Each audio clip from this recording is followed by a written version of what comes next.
Welcome back, everybody. Today, we're talking about 5 neighborhoods you need to avoid in Hamilton, Ontario.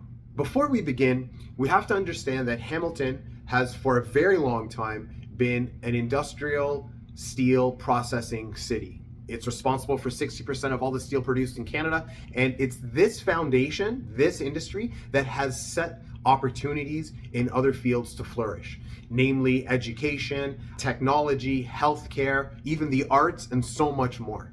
So opportunity abounds in the city of Hamilton. What takes a little bit longer to adjust are the people that live in the city. And so you're finding that evolving neighborhoods are everywhere throughout the city, and that rather than avoiding these neighborhoods, let's try and understand them a little bit better. Let's go. My name is ahmad.kaoud, and I have helped many clients from around the GTA find their new home here in Hamilton, Ontario.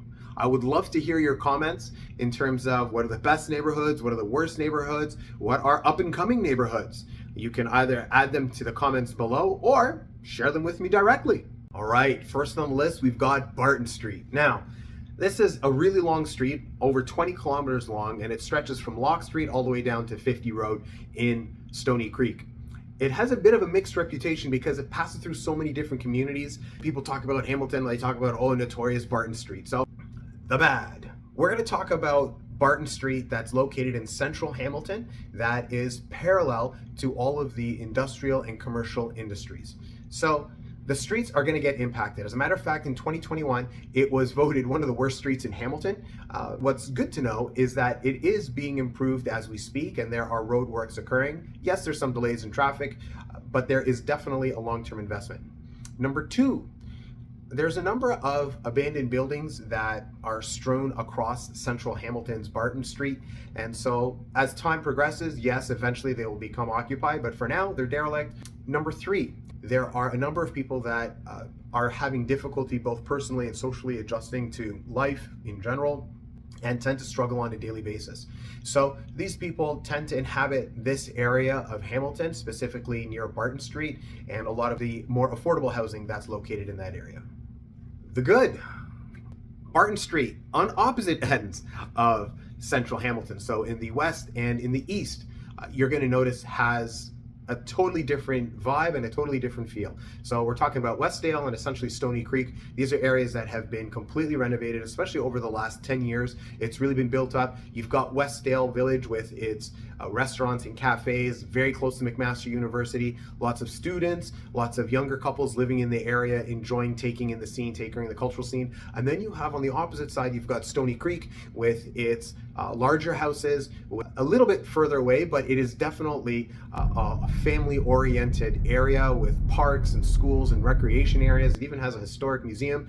So definitely lots all on Barton Street. So the ends of Barton Street, yay. The middle portion of Barton Street, we're getting there. Hess Village is a great spot in Hamilton, Ontario. It's got bars, it's got clubs, it's got restaurants, even has some galleries.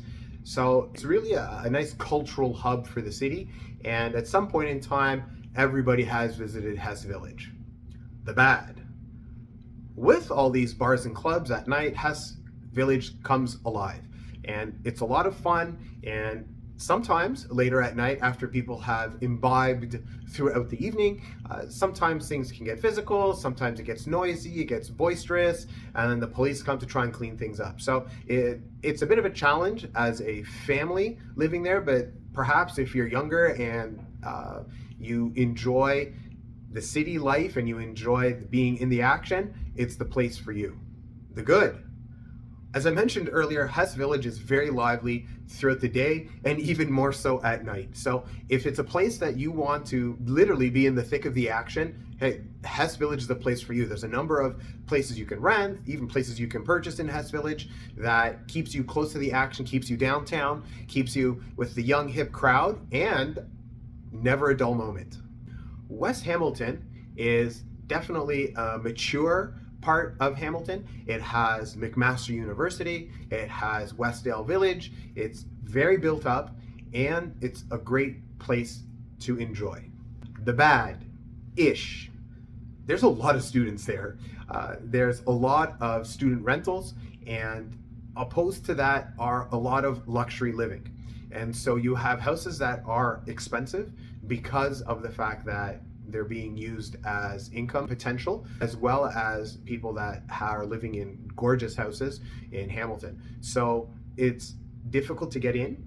The second part, of course, is that it's filled with students. For a family, it becomes a bit more challenging, especially late into the evening when perhaps it's time to relax. It can be a bit loud. The good.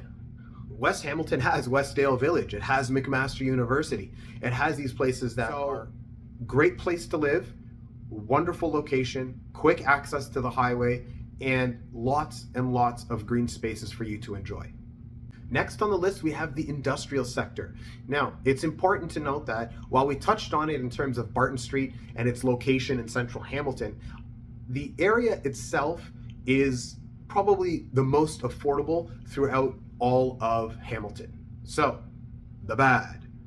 It's right beside factories, and you're looking at factories, you're looking at industrial manufacturing facilities, and so that brings down the value of the property.